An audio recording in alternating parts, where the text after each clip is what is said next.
ከምሬ ነው ብላችሁ በጣም የደነገጥኩት በፍጹም ከአንድ አባት የማይጠበቅ ተግባር። ገንዘብ ችግር አይኖርብሽም፣ ቤት ልገዛልሽ እችላለሁ። የሰማሁትን ነው የምነግራችሁ። እውነቱ ተሸሽጎ ይቀመጥ? እውነቱን ዝም እንበል? እንዳትተውት፣ ልጃችሁ ነው፣ የምትወዱት ነው፣ አምጣችሁ የወለዳችሁት ነው። እንዳትተውት። ውጣ ስትሉት ደግሞ ፍቃደኛ አይደለም። ስለዚህ ምንድነው የምታው? ያስ ልጅ እዛ ደረጃ ላይ ሄዶ እስኪሳደብ ድረስ። ምክንያቱም ሰውየው በገዛ እጃቸው ነው የቀለሉት። አልተጠነቀቅኩም፣ እንደዚህ አይነት መረጃ ይላክልኛል ብዬ አላሰብኩም። ኢቭን ኤርፎን እንኳን አደረኩም ስልኬ ላይ። የስልኬን ድምፅ እስከ መጨረሻው ከፍቼ ቪዲዮን ከፈትኩት። በጣም ነው የደነገጥኩት። ወዲያው ዘግቼው ሮጬ ነው የወጣሁት፣ ምክንያቱም አጠገቤ ሰዎች ስለነበሩ። ግድ የለም እንገናኝና ተነጋግረን ፋይሉን ታጠፋለህ። ፋይሉን ለምን አጠፋዋለሁ? አላጠፋውም። ፋይሉን ይዤው እቀመጣለሁ። ግን በቃ አደባባይ ላይ ያለው ነው። እርሶ ምን አሰጋዎት? አባቶች ይጣራሉ፣ ነጠላ ጋርደን ነው የምንቀድሰው ይላሉ።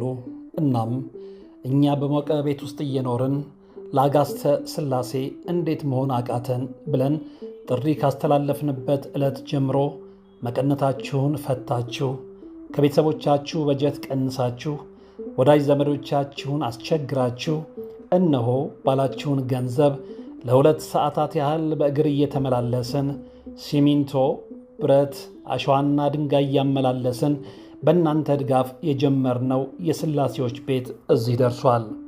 ለቀድሞ በሥላሴዎች ስም እያመሰገንን ለቀጣዩም እስክንፈጽመው ድረስ እንዳትተውን እየተማጸንን እንደጀመርነው በጋራ እንድንጨርሰው አደራ እንላለን። አሁንም ድጋፋችሁ አይለየን።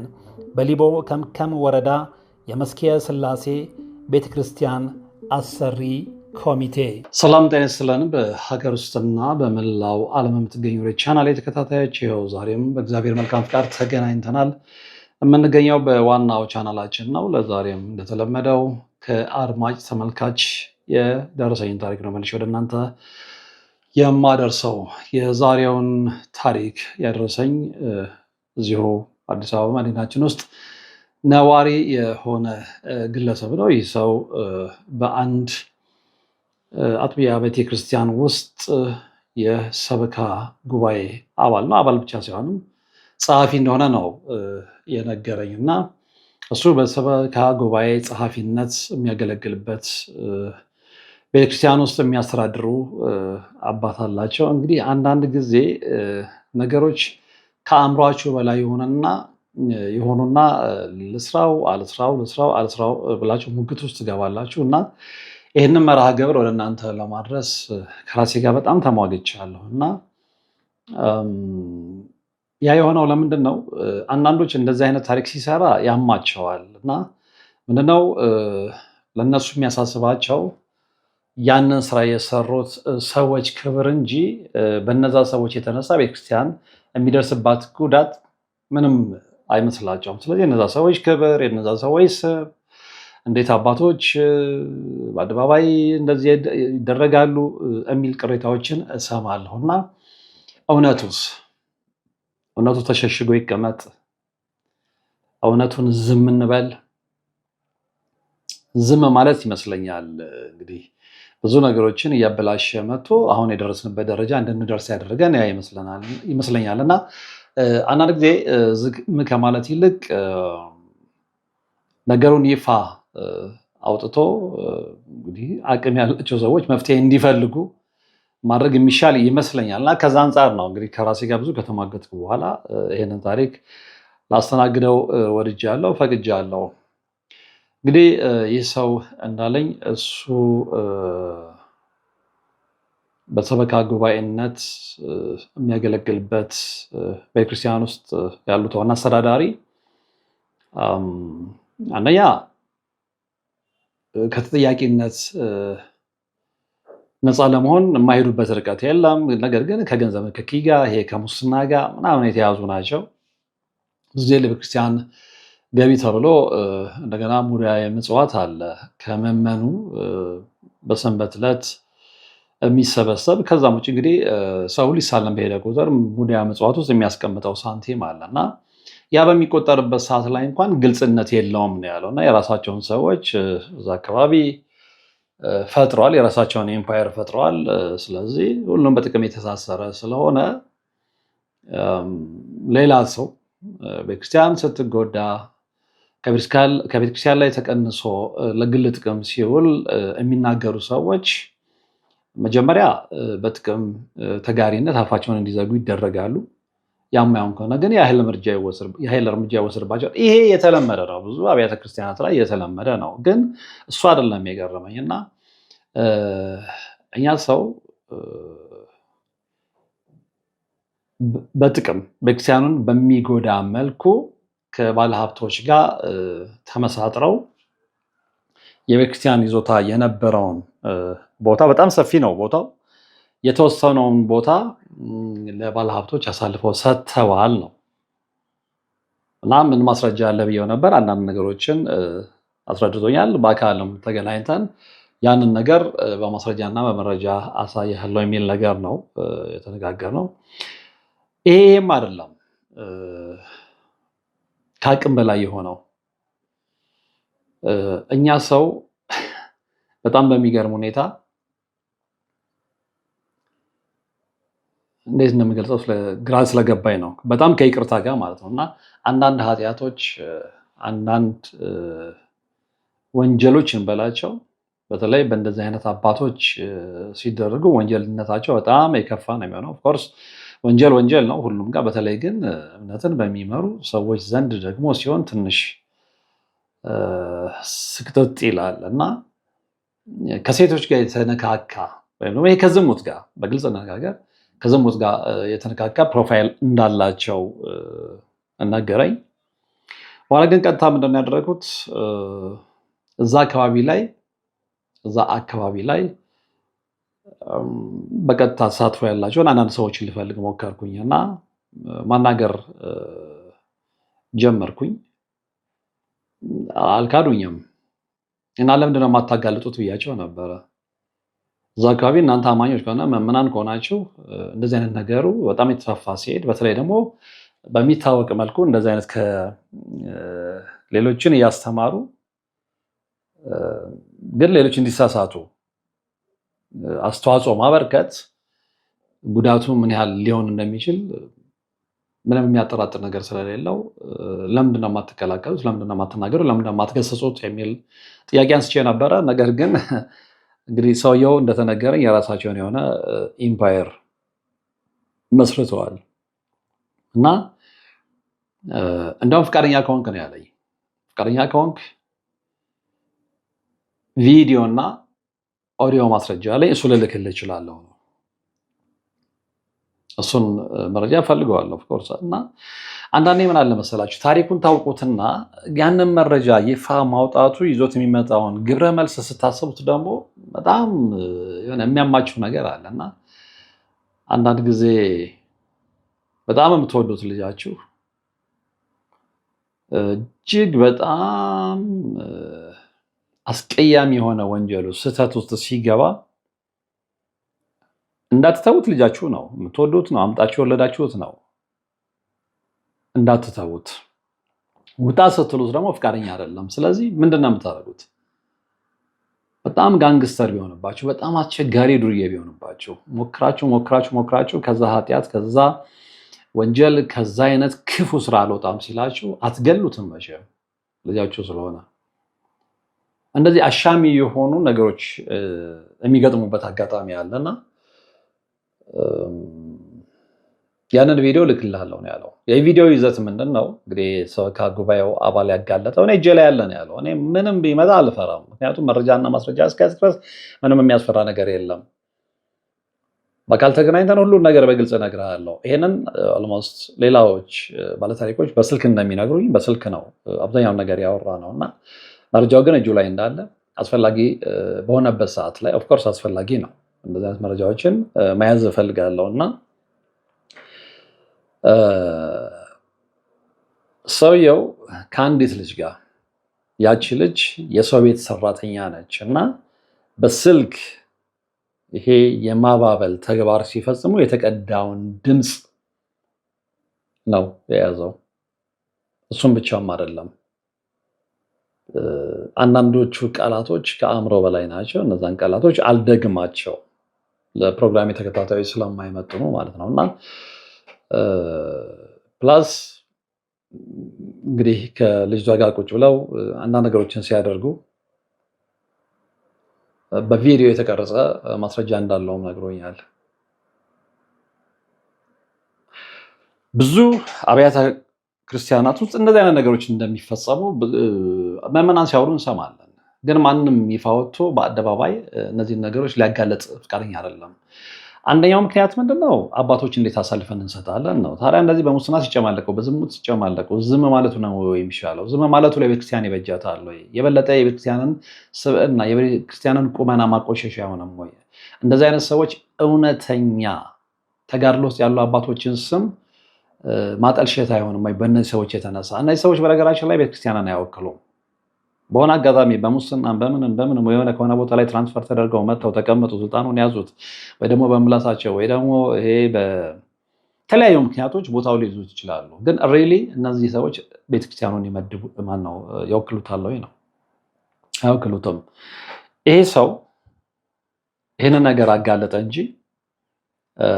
ከዚህ በፊት 2 ኬዞች አጋጥመው ነበር። ሁለቱንም በየተራ ልነግራቸው እፈልጋለሁ።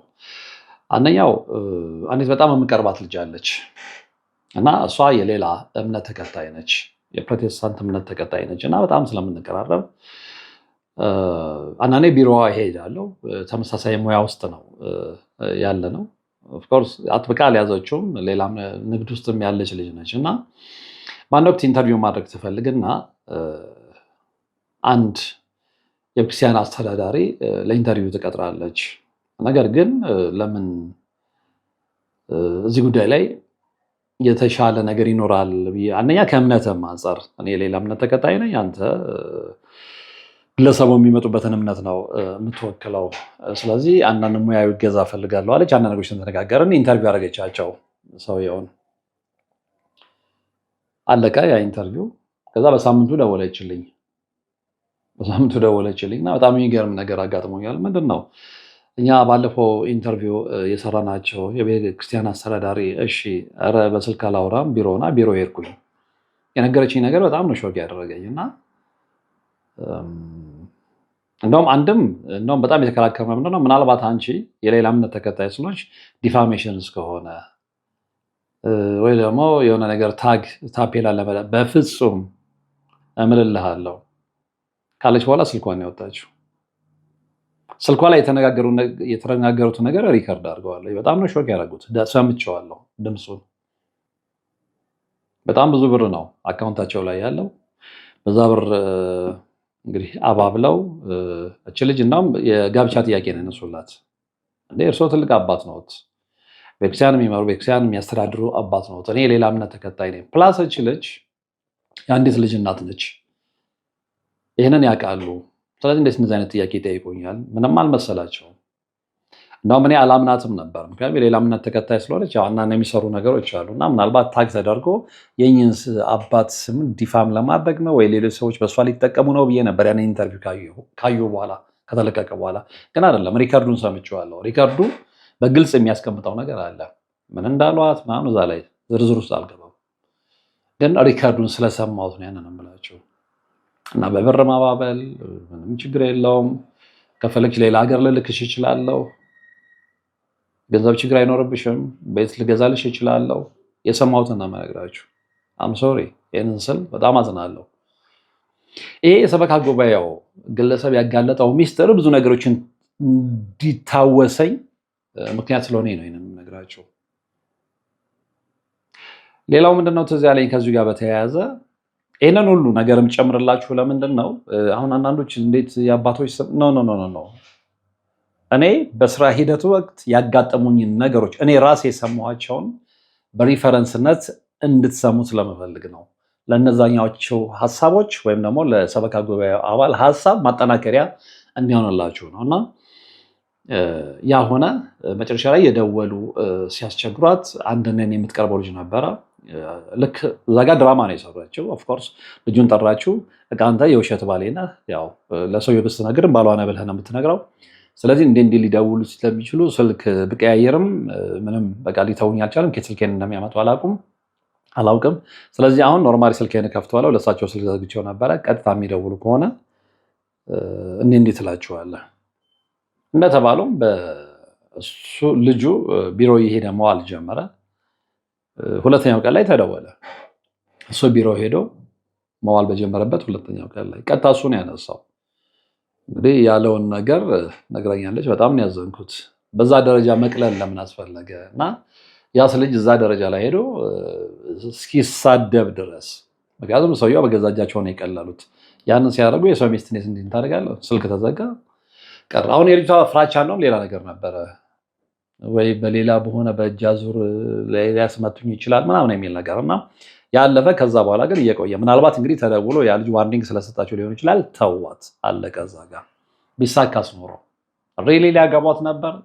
አይመስለኝም። ለጊዜያዊ የአፍታ ስሜት ወይ ተጠቅሞባት የሆነች ብር በትነውላት፣ ከዛስ ጀርባ ያለው ልብሰ ተክህኖ በዚህ ደረጃ ዓለማዊ ያደረጋቸው እንደዛ አይነት ሰዎችን ምንድን ነው? ኦፍኮርስ ብዙ ሰው ኃጢአት ይሰራል ይታወቃል። ብዙ ሰው በኃጢአት መንገድ ይመላለሳል። ግን የእምነት አባቶች ላይ ሲሆን ማውር ይጠነክራል ነው። ሌላ ጊዜ ደግሞ ምንድን ያጋጠመኝ ያኔ አክቹዋሊ የኔታ የነበርኩበት ጊዜ ነው። ይሄ በግል እኔ ጋር የመጣ ጉዳይ ነው እና አንድ ኬዝ መጣ፣ የቤተክርስቲያን ኬዝ። ያንን ኬዝ ያስኩት በጣም አወዛጋቢ ነበር። እንግዲህ በአስተዳዳሪውና ቤተክርስቲያንን በሚያስተዳድሩት ሰው እና ቲፎዞቻቸው ፕላስ በሰበካ ጉባኤ ከህዝብ የተውጣጡ የሰበካ ጉባኤ አባላት መካከል የተፈጠረ ልዩነት ነው። ያው ከጥቅም ጋር ከሙስና ጋር አሁን የነገርኳቸውን ጨምሮ እና ብዙ ሙስና በዝቷል እንዲህ። ስለዚህ ሰበካ ጉባኤው ተቃወሙ። እነዛ ሰዎች ደግሞ ኖ እኛ ትክክል ነን አሉ። 2 ገጽ ፋይል ነው የመጣልኝ። አየሁትኝ። የሰበካ ጉባኤ አባላቶቹ ትክክል ናቸው። ማስረጃና መረጃ ስቲል በእጄ ያዝኩት ማስረጃና መረጃ አለ። ስቲል ነው። ኮፒ አድርጋችሁ አምጡልኝ ያልኳቸው አልመልስም። ኮፒ ኦሪጂናሉ እናንተ ጋር ይቅር፣ ኮፒውን አድርጉልኝና አምጡ። ኮፒውን ይዘውልኝ መጡ። አየሁት። በጣም ነው የደነገጥኩት። በዚህ ደረጃ ቤተክርስቲያን ውስጥ ኦፍኮርስ አለ፣ በደንብ ይሰራል ሙስና። ያን ጉዳይ ለመፈጸም እስከምን ያህል ብር ድረስ እንደሚቀበሉ ቦታውን የያዙት ሰዎች ይታወቃል። እዚህኛው ላይ ያየሁት ነገር ግን በጣም ነው የሚዘገን ነው። በዛ ደረጃ የተቀመጡ አባት፣ አንዳንዴ አባት የሚለውም ቃል ይመራል። አባት የሚለውም ቃል ለመናገር በጣም ያስፈራል። ያንን ተነጋገርን። በአጋጣሚ የሰበካ ጉባኤው አባላቶች ወክለው የላኩት ወጣት ልጅ ነው። በጣም ሳተና የሆነ ልጅ፣ በጣም ተቆርቋሪ፣ ለእምነቱ እልህ የያዘው ልጅ እና እኛ ሌላ ዓላማ ኖሮን አይደለም። ነገር ግን ይሄ አሰራር ይስተካከል ብለን ነው። ሙስና ውስጥ ያለው ነገር፣ በዘመድ አዝማድ የሚደረገው ነገር ይቅር ተብሎ ነው። ስለዚህ ዋና የሚመለከተው ማን ነው? እንዲህ የሰውየውን ስም ወይም ደግሞ የቤተክርስቲያኑን አስተዳዳሪ ዋናውን ሰውዬ ስልክ ፈልጉልኝ ያልኳቸው፣ አይ ነው በተወካያቸው አማካኝነት ነው። የእሳቸውንማ እንዴት ታገኛቸዋለን የተባልኩት፣ ምክንያቱም እሳቸው ላይ ናቸው ነው። እንግዲህ ስታተስ የደረጃ ስታተሱ አያገናኛቸውም። ስለዚህ እሳቸውን በተመለከተ ለምታነሳው ቅሬታ ወይም ደግሞ ለምታጣራው ነገር ልታናግረው የምትችለው የእሳቸውን ጸሐፊ ነው፣ የእሳቸውን ተወካይ ነው ነው የተባልኩት። እሺ አልኩኝ። ተወካዩንም ጠየቁት። ተወካዩም ደግሞ በቅን ልቦና አይደለም። አንዳንድ ጊዜ የሆነ ቦታ ሲይዙ መንፈሳዊነታቸው ይጠፋል እና ዓለማዊ ገመዱ ነው የሚጎትታቸው። ስለዚህ ትህትና የላቸውም፣ በትህትና አያናግሩም። እንዴት የተለመደ ነው ይሄ። ለይምሰል ነው። ለይምሰል ምንድን ነው? ገንዘብ የሚሰበሰብበት መድረክ ላይ ሲወጣ በጣም ትሁት ምናምን፣ በቃል በአንደበት ምናምን ስለ እግዚአብሔር ይሰበካል ምናምን። ወርዳችሁ ግን በትክክለኛ መንገድ ስታየው ብዙዎቹ መንገድ የሳቱ ናቸው። ከነዛ ውስጥ ግን ጥቂት ንጹሐን የሉም ማለት አይደለም። እሱ በደንብ ሊሰመርበት ይገባል እና ጸሐፊው ጋር ነገርኩት። በኋላ ነው በኋላ በእኔ እንዳታዝኑ እንዲህ አይነት ጉዳይ መጥቶልኛል እና ያን ወገን ቃለ ምልልስ ይዤ ከመቀረብ እናንተም ደግሞ የምትሉትን ነገር እነሱ ባቀረቡት ጥያቄ ላይ ቅሬታ ላይ የምትሉትን ነገር ትላላችሁ። በቃ እንመጣለን አሉ። መጡ፣ ተነጋገርን። በኋላ ግን በኢንተርቪው ቀን እነዛኛዎቹ የሰበካ ጉባኤ አባላት ሲመጡ ወጣቱን ጨምረው እነዚኛው ሊመጡ አልቻሉም። እሱ አይደለም የገረመኝ።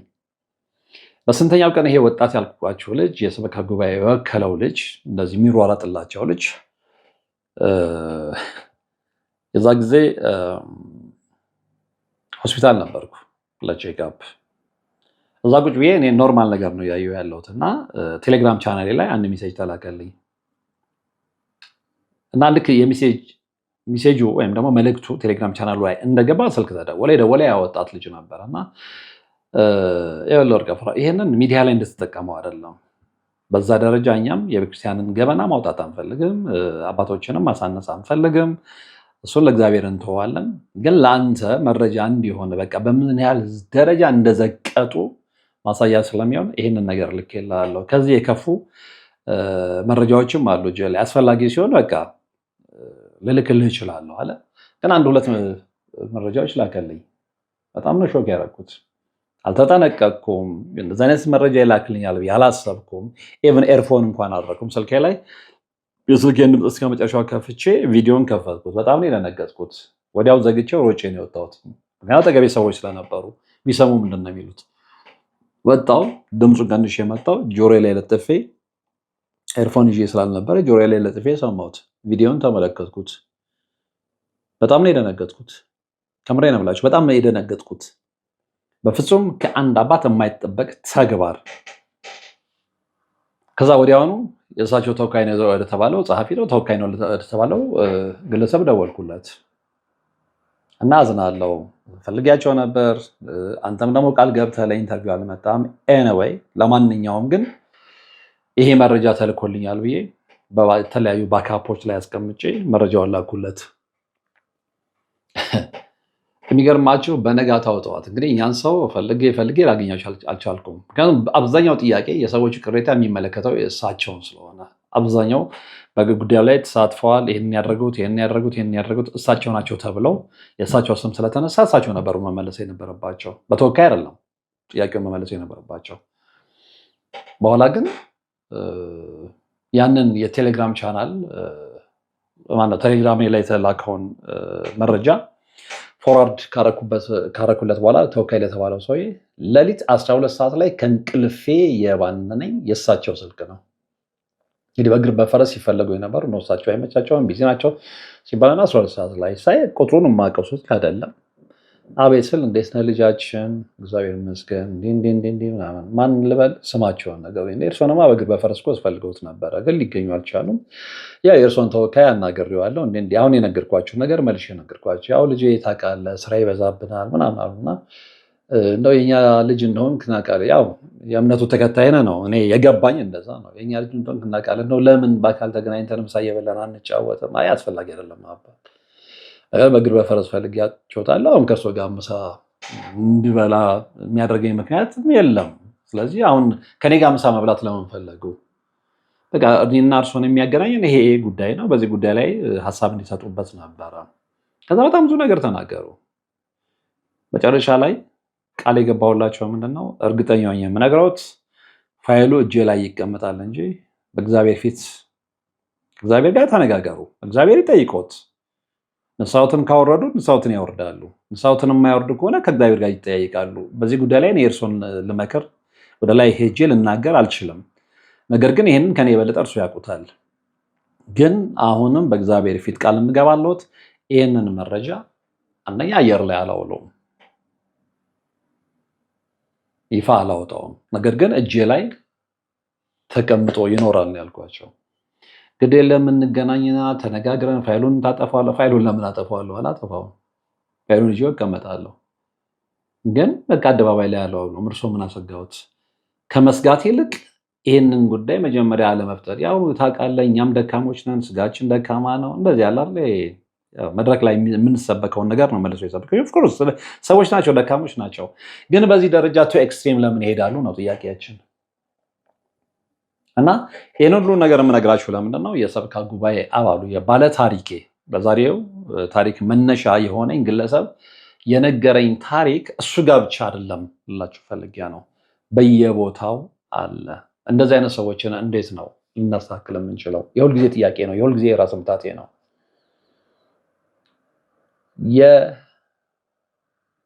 የኦርቶዶክስ አማኝ ወደ ሌላ እምነት ትራንስፈር እንዲያደርግ ወይ ደግሞ እንዲሸጋገር ምክንያት የሚሆኑ ሰዎች እንደዚህ አይነት ሰዎች ናቸው። ትክክል ነው እያልኩ አይደለም። ምክንያቱም ሰዎችን ተከትዬ አይደለም እምነቴን ማጠብቀው፣ እምነቴንም ማላለው። እምነቴን የምከተለው እምነቴን የማልከተለው ግለሰቦችን ተከትዬ አይደለም። እኔ እማምንበት ወይም እኔ የተከተልኩት ወይም ደግሞ እኔ ያለሁበት እምነት መሰረቱ ክርስቶስ እንደሆነ ስለማቅ ነው። ራሱ ክርስቶስ እንደሆነ ስለማቅ ነው። ስለዚህ ሰዎችን የምከተልበት ምንም ምክንያት የለም። እና አሁን አንዳንድ ሰዎች እኔ ይገርምኛል፣ ይደውሉና ብርካፍራ በዚህ ጉዳይ ላይ ተማረርኩኝ፣ እንደዚህ አደረጉኝ፣ የሆነ ሰው እንደዚህ አቢዙ አደረገኝ፣ ስለዚህ እምነቴን ልቀይር ነው። ስለዚህ መጀመሪያ አማኝ አልነበርክም ማለት ነው። መጀመሪያ አማኝ አልነበርሽም ማለት ነው። ሰው አስቀይሞሽ ምንም ከአንቺ ጋር ግንኙነት የሌላትን ቤተክርስቲያን ትተህ የምትሄድ ከሆነ መጀመሪያውን ወይም እምነቱ አልገባም ወይም እዛ እምነቱ አልነበርክም። እኔ እንደዛ ነው የማምነው።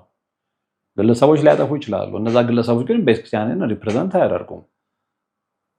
እነዛ ሰዎች ልም ያለ ስታቱስ ሊገቡ ይችላሉ። የቤተክርስቲያን አስተዳዳሪም ሆነው ምናምን ብዙ ነገሮችም ሆነው ማለት ነው። ግን እነሱ የቤተክርስቲያን አስተዳዳሪ የቤተክርስቲያን መሪ ስለሆነ ብዙ ምዕመናን በእነሱ ስር ስላለ ስህተት ስለፈጸሙ ስህተታቸው ቤተክርስቲያንን ይወክላል አይወክልም? እንዲህ አይነት ሰዎች በየቦታው አሉ። ስለዚህ እየተመካከሩ እንደዚህ አይነት ሰዎችን መገሰጽ የሚችሉ ሰዎች እንዲገስጹ እንደዚህ መረጃ መስጠት፣ እነዛ ሰዎች የማይገስጹ ከሆነ ደግሞ ከዛ አለፍ ብሎ የሚመለከተው አካል ሄዶ እርምጃ እንዲወሰድ ማድረግ ነው እንጂ በነዛ ሰዎች ቅሬታ የተነሳ እምነትን መቀየር፣ ከእምነት መራቅ ይሄ ደካማ ጎን ብዬ ነው እማምነው እና እንዲህ አይነት ታሪኮችም በቤታችን አሉ። ለእንደዚህ አይነት ሰዎች እግዚአብሔር ልቦና ይስጥ ከማለት ውጭ እኔ ምንም የምለው ነገር የለም። እናንተ ግን በዚህ ጉዳይ ላይ የምታውቁትን ነገር አካፍሉኝ፣ ለመተራረም ነው። ምክንያቱም ቤተክርስቲያናችንን ማንም ሰው ስም እንዲያጠለሽ አንፈልግም። ስለዚህ በዚህ ጉዳይ ላይ የምታውቁት ነገር ካለ በቅርበት አካፍሉን፣ እንማማርበት፣ እንተራረምበት። እንግዲህ ከዚህ በላይ ምን ማለት ይቻላል? ሰዎች ብዙ ነገሮች ከመስመር እየወጡ ስለሆነ ማለት ነው። ለማንኛውም የዛሬ ታሪክ የተከታተላችሁት ነበረ። በቀጣይ በሌላ መረጃ በሌላ ታሪክ እንገናኛለን። እስከዛው ግን በያላችሁበት ሰላም። አባቶች ይጣራሉ፣ ነጠላ ጋርደን ነው የምንቀድሰው ይላሉ። እናም እኛ በሞቀ ቤት ውስጥ እየኖርን ለአጋስተ ሥላሴ እንዴት መሆን አቃተን ብለን ጥሪ ካስተላለፍንበት ዕለት ጀምሮ መቀነታችሁን ፈታችሁ፣ ከቤተሰቦቻችሁ በጀት ቀንሳችሁ፣ ወዳጅ ዘመዶቻችሁን አስቸግራችሁ እነሆ ባላችሁን ገንዘብ ለ2 ሰዓታት ያህል በእግር እየተመላለስን ሲሚንቶ፣ ብረት፣ አሸዋና ድንጋይ እያመላለስን በእናንተ ድጋፍ የጀመርነው የሥላሴዎች ቤት እዚህ ደርሷል። ለቀድሞ በሥላሴዎች ስም እያመሰገንን ለቀጣዩም እስክንፈጽመው ድረስ እንዳትተውን እየተማጸንን እንደጀመርነው በጋራ እንድንጨርሰው አደራ እንላለን። አሁንም ድጋፋችሁ አይለየን። በሊቦ ከምከም ወረዳ የመስኪየ ሥላሴ ቤተ ክርስቲያን አሰሪ ኮሚቴ